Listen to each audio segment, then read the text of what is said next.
Let's get back to the main point here. Housing, mental health, and employment. That's a huge factor in our involvement when people come out of jail, because the people that are jailing them can't do anything beyond those walls. And as Threat to Thriving, our goal is to raise funds and educate and to make aware the people that they connect with and meet once they get out. And that's all of you. So any speaking engagement like this, I get an opportunity to talk about the issues when they come out of jail, that they can't get housing, employment, or mental health support, sometimes just because of that question on the application. So growing up, watching my family go through that resonated in my heart more today, that I need to help. I need to help, and I need to get more people that are willing to help in this area. And the research is necessary because, like I said, it's ambiguous right now.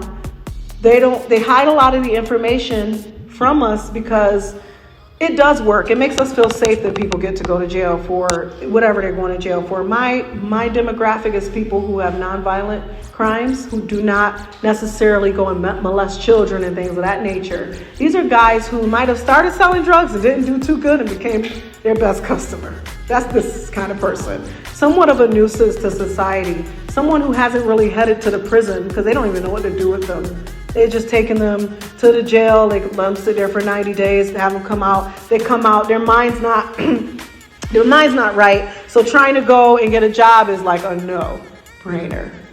People look at addiction and think it's a habit. It is an addiction. There's so much more to that health concern that we really like to talk about. Mental health, same thing. There's a difference between mental health, what we all get to fix through a bath or maybe going for a massage, while somebody with a mental illness come out of jail like that with no windows, no doors, and hearing that at night, the slamming of the door, different things that cause these problems. I have a story.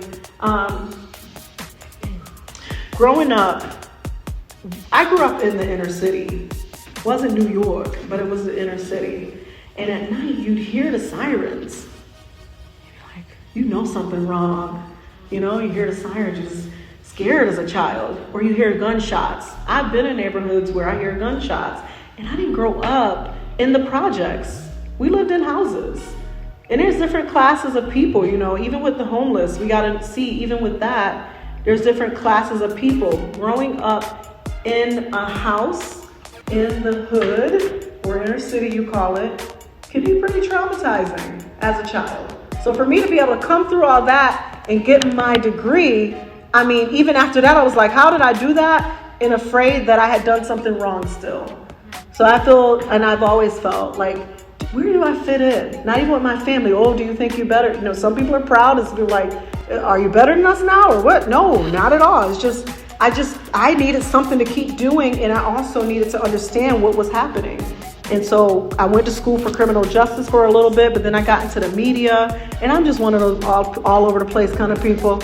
Listen, I like to dibble dabble in a lot of different things. I'm colorful. I want to understand the world around me, and I love people of all different colors, shapes, and sizes. I'm an Aquarius. If you understand what Aquarius, that's me. La la la, I just love everybody. Everyone's great. Do what you want, as long as you're not hurting anyone. That's me. So, I think it's just always important for me to just remember where I come from, so that way I can see where I'm going. And come next year, I would love to have support with you guys to do an event that is a mystery dinner, 1700s. So in the 1700s, that's when the criminal justice system really started to pick up, when the transportation era came to be. And the first jail, where it was in York, Maine, I want to say, in the 1720s. And if anybody has anything different, I believe my research is right. Come to me afterwards, no, not right now. How am I doing on time? Okay, good. Let me see, because I had the little timer up. That'll help me, because then I won't rush. I don't want to rush with you guys. Is this all making sense to everybody? How do you feel? Anybody have any questions? You want to just put it on? Got it. And I know you get questions later. One of the things that I know that's very important for, and I can show you guys this video. In Canada, they're all starting to look at re-entry in a different way as well. And there's models in California as well where re-entry is a system.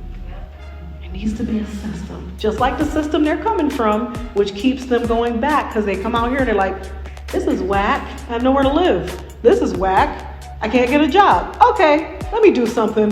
Go back to jail. That's their remedy.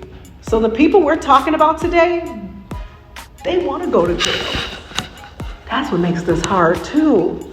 Because I can't stand here and tell you, and I don't know if the word is want. I don't even know what the word really is, honestly, to say when I come out and I'm homeless, I don't want to deal with this when I can go there and there's food and shelter and clothing and I don't have to be in the weather.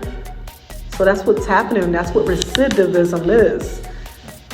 The word is just as complicated as it is to say it as it is what we can see in the system. It's really bad. And we can't think that it's not going to affect all of us. We wait till a crisis comes and then we're like, oh, let's jump in and help. And I'm not coming down on you guys. I'm just saying in general how we as a people think, humans, with any kind of empathy, right? Like you guys, none of us are to blame. I'm not doing this when I speak to you at all because I have a whole brother out there. You see what I'm saying? What am I going to do? I send him money. He's probably buying drugs with it. I get him a ticket to go back home. He goes home and then he walks the alligator alley to come back to Florida. I don't understand. But that mental health is that mental illness is real. And if they don't want to take medication, even more. So what can we do? It might sound like we can't. Like it's almost, like what can we do then, Myrtle? Why are you telling us all this bad stuff and there's all these problems? Was there a solution? I have a solution. That's why I built Threat to Thrive in 2019. I have it all up in here, I do. And I can't tell you today, I'm just playing. Kind of. It's one of those things where it just takes us sitting down and talking about it. And I do Mondays and Sunday nights. I have a Learn More forum on Zoom so people never have to leave their home. And we just talk about it. I tell you what my ideas are, share with you the programs we have, and of course I'll do that today too. And again, I didn't want to go too deep into all the programs. I don't think there's enough time for that. But the Next Gen Nexus, the Community Catalyst, and the Elevate and Coaching program, just 3 programs. That one, Next Gen Nexus, is to help prevent, because that's the main way. Prevention is almost the only way, because like I said, the men that we're already dealing with, they're already on that cycle, that what do you call it, hamster wheel? They're on the hamster wheel already. They're already there. And that's the population where, we do the Elevate coaching and consulting. But to get to that point, we got to house these people. And there are dual diagnosis homes. I wonder, does anybody know how much a day costs, to go to a dual diagnosis rehab center? $1,000 a day. I've checked, I've called everywhere, and it's $1,000 a day, and they only take private insurance. So even if a family, say they had it, maybe they had it like that, but then they have it like that. They have the money to do it. Then yes, they can take them and send them to a dual diagnosis center where they do all the holistic. They have gardens and they have holistic rehab. They're cooking. There's therapists that come in. There's occupational therapists. Maybe they have health or disability issues. But these these environments are created to help people rehab. And when we take them from jail and put them right back into maybe a shelter, which is totally different from a dual diagnosis rehab, totally different. You put them back in there and then they get kicked out because they don't know how to socialize. They've been in jail. So I literally was in jail for 1 week and I needed time, but I had a place to go to. I had support and I had family. So I gave myself a week to get my mind back in order. But imagine somebody going straight from jail to the streets. Then they're a nuisance again, y'all. And then we're paying $36 a day to keep people jailed. But then the food isn't good. So, if we eat right, that helps our mental health too. If we're not eating well, you're back on the cycle wheel again. So I know for me, when I'm going through something, whether I have a cold or whether I'm just going through a mental health crisis or whatever, because I, maybe let go of a job or lost a friend or somebody passed away. We all go through these things. These are all things that life brings us. But many of us know how to handle those life changes based on just being human and knowing ourselves. But you add the component of someone's mind not working, or maybe they don't have support, it's a whole different story now. And lots of things can come out of that. More crime, more broken families, more devastation in the community, because we get to watch it too. Sometimes, I know I usually have a little something per month I put back to the side for maybe giving a panhandler, but I've learned not to overdo that either. Everything needs to be in balance. I can't just be giving away all my money to the streets, but I also should have some mindfulness. If I see somebody, do I have something in my pocket I may want to pass along? And maybe that's it for the month for me. And I'm not going to be sad about it, but I know I'm a part of a community, and whatever we each do, yes, it affects each other. And we don't really want it in our backyard. I'm going to be honest, I have a hard time with the whole idea too, in some respect. But I understand that these are people too, and if they paid once, why should they have to keep paying over and over again for the same thing? And that's where our injustice happens a lot of times once they get out. They're saying, no, you can't live in my apartment. You might not do it right. That's the real gist of it. I'm an OCD. I love keeping a clean and neat place. I could be a little messy sometimes when it comes to my clothes. My husband is very helpful in that area, but I keep things clean. If the spill happens, I'm ready to clean it up right now. And if someone moves something, I know it. And every time I clean my house, I typically will change things around. I could imagine somebody coming and living in my space that has not been domesticated. I'm not going to sit here and be like I'm cool with it. No, I'm helping people. No. And this is why people can't just come out of jail and move in with their sister and brother. That's why I think, why can't the family help? No, they're not domestic. It's not. I don't even know the right word for it to not sound horrible up here talking about some domesticated, whatever, or civilized. But you know what I mean. They have a different lifestyle. They've been living on the streets, a little different. I remember letting my brother come stay with me, and it was really scary. He was just pacing, and I'm just like, you okay? You okay? It's a little bit nerve-wracking, but that's his environment. So someone else coming and seeing something like that and don't love this person, they're going to get a little scared. So why can't we teach them these ways, these new ways to live, ways to calm the spirit? That comes through therapy and things. I'm not a therapist. I went to school for human services and all these things, but in fact, I still don't have all the answers at all. And it almost feels like there's hardly an answer to all of this. We got these really beautiful programs that we've come up with, and I've done some work, and I actually had some video too that I wanted to show you, but I do think it's more important for me to talk to you, because what else do we have if we can't have a conversation? This is the statistics of just the United States alone, Hispanic or Latino of any race in United States. That's our population of people in jail. And then the total population is right at the bottom here, if you can see it. Okay? And that was from 2020 census. And while the statistics, like I said, don't really help us a whole lot because they're very ambiguous, we can do some research, and I have been researching, but there's more that needs to be done. We need to almost find out what's going on in all the private jails. What are they doing to rehabilitate people? I know you want to keep us all safe, but when people come out, if mass incarceration has happened, what about mass reentry? Then what? Then what are we going to do? So my heart is that, like what my family experienced, I really don't want that for other families, black or white, Spanish or Native American or any culture. any of our men, because men are very important to society. I know women's rights, we do have that, and I am all for that too. But what about men's rights? A lot of the men are being like oppressed. And it's a scary thing because it's happening in plain sight.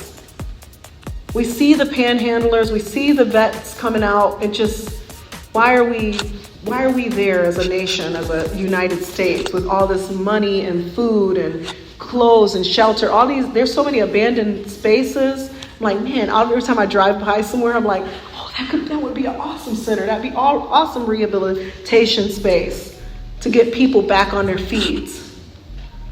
So I shortened my 45 minutes. I would like to leave more time. Is that okay? Because my 36 minutes that I sat here up, is it okay if we start the questions and answers early, or how do you guys feel about that? Yeah. Okay. Thank you. You're welcome.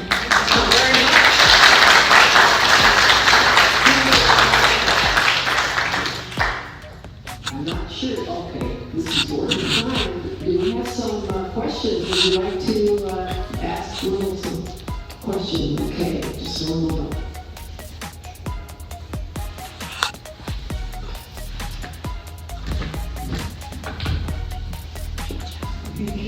Well, I actually have a couple of comments. One that I was raised my hand when you were talking about the mental health and mental illness that I read or heard it on the news somewhere, and I kind of experienced it a little bit personally. My background was I was a licensed clinical social worker in New Jersey.